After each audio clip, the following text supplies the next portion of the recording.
Buongiorno, benvenuti alla conferenza stampa chiamata Resti. Diamo il benvenuto al regista Jackson.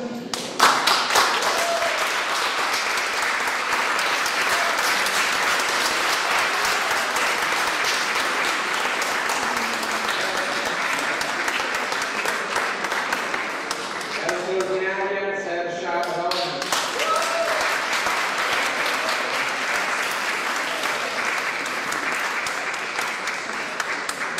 Thank you. Thank you. No, I do understand the question now. Thank you. Well, Heavenly Creatures is a film that we made, I guess 15 or 16 years ago. And, I mean, I can understand why people look at, our body of work and try to see patterns and things that, are shaped to the work that we do. But really, we can just go from one film to another. We're always just making movies that sort of links us in time. And Heavenly Creatures was based on a true life, which is a murder case. And we had access to the diaries that one of the girls had kept.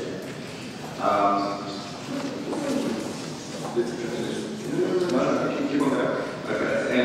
And so a lot of that movie was based very much on the diaries, and we took a lot of our ideas for the visualization of the diaries.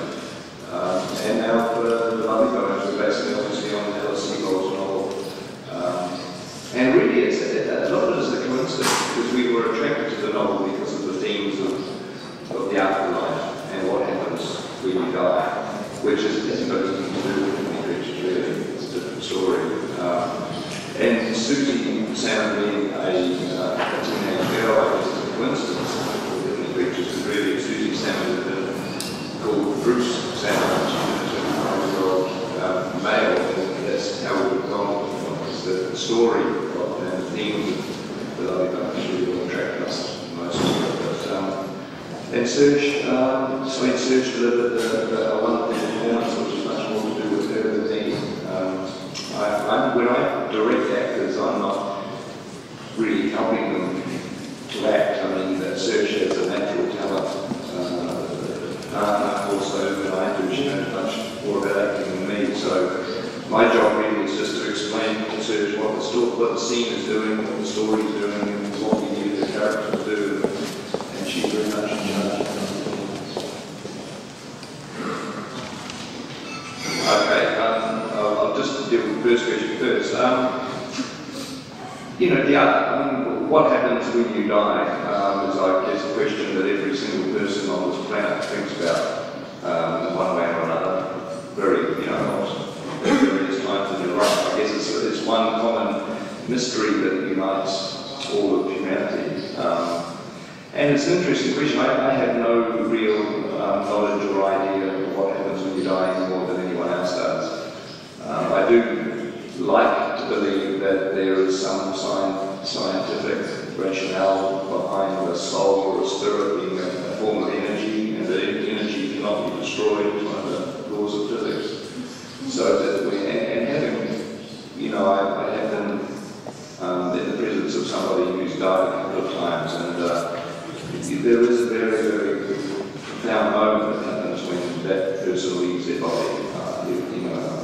It just seems to be very obvious that there's a moment of departure, that the person's there one moment and not there the next. And so I do think that there is a continuation, and that's just my personal belief, but of course the movie, being a piece of entertainment, isn't supposed to be giving us any serious discussion of life after death. It is a piece of entertainment, and obviously Susie's afterlife is very particular to the novel and to the storyline about it.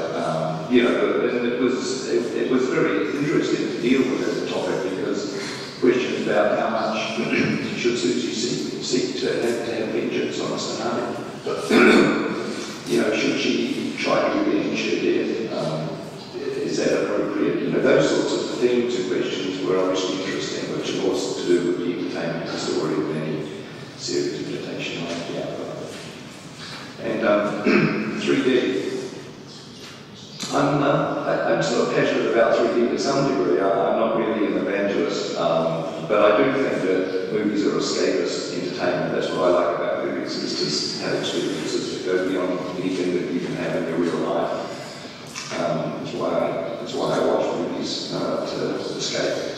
And I think that 3D, to me, it's a positive thing in the sense that I don't find it irritating, and maybe other people do, but personally I don't find it annoying that 10 minutes of sitting there with the glasses on, I kind of tend to forget that I'm wearing glasses, and I almost forget it's in 3D and I'm just enjoying the movie for the sake of the film. And 3D in that scenario adds to the experience. It's sort of, it doesn't detract, it adds to the escapism, if you like. And I'm sure that not all movies are probably suited to 3D, and I think ultimately it'll come down to filmmaker choice, just as filmmakers can choose to shoot their movies in black and white or colour. You know, you can choose all sorts of different ways in which you're going to tell the story. I think 3D will settle down, it'll stop being a gimmick and a piece of sort of media speculation that it is at the moment. You know, is it going to save Hollywood, that the studios are going to be able to you know, get more money from 3D? There's all these, you know, very valid entertainment industry related questions with 3D at the moment, and eventually they'll go away and it'll just become another weapon for filmmakers' pile of tricks that can be used hopefully for to make particular movies better.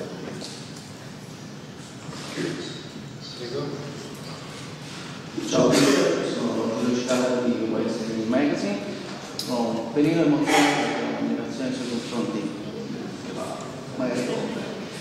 Le chiedo una cosa, uno dei suoi elementi di forza è stata la Nuova Zelanda. Nuova Zelanda non solo come location ma come modo di lavorare. Lei per la prima volta ha lavorato negli Stati Uniti, diciamo, ha trovato delle difficoltà, un altro modo di lavorare. E poi si è parlato di 3D. Spielberg negli anni 70 ha fondato una nuova Hollywood. Lei diciamo, sta fondando una nuova Hollywood. Come vede questo passaggio? Grazie.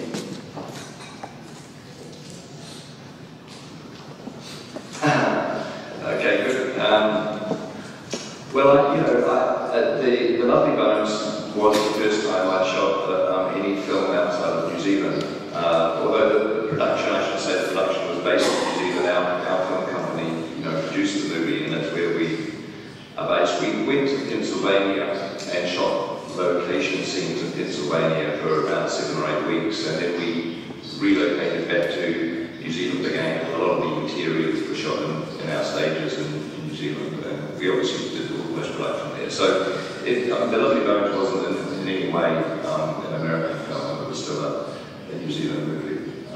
I mean, Pennsylvania was important because Alice Sebold, who wrote the book, it's certainly not autobiographical, but Alice did grow up in this particular area of Pennsylvania, and she was writing and describing many of the locations that she remembered as a child, the high school and where the sinkhole was, where Subi's died, you know, often the safe falls into that big hole in the ground. She imagined where these places were based on locations that she knew as a child growing up there. So we spoke to Alice, and she drew us a little map that where we would find a shopping mall that she was describing. All these things were real in her mind, and so it felt authentic to the movie to try to shoot on those locations because it was being faithful to Alice's vision of the film. And being outside Hollywood, I'm sure it's very similar to the Italian film industry. You know, I think the advantage is that you are working in your home country. You are not influenced by the American studio system. And I do appreciate that. I like the fact that I'm Canadian in Hollywood. You know, I don't go to the parties and I don't go to the dinners and the lunches. I sort of don't.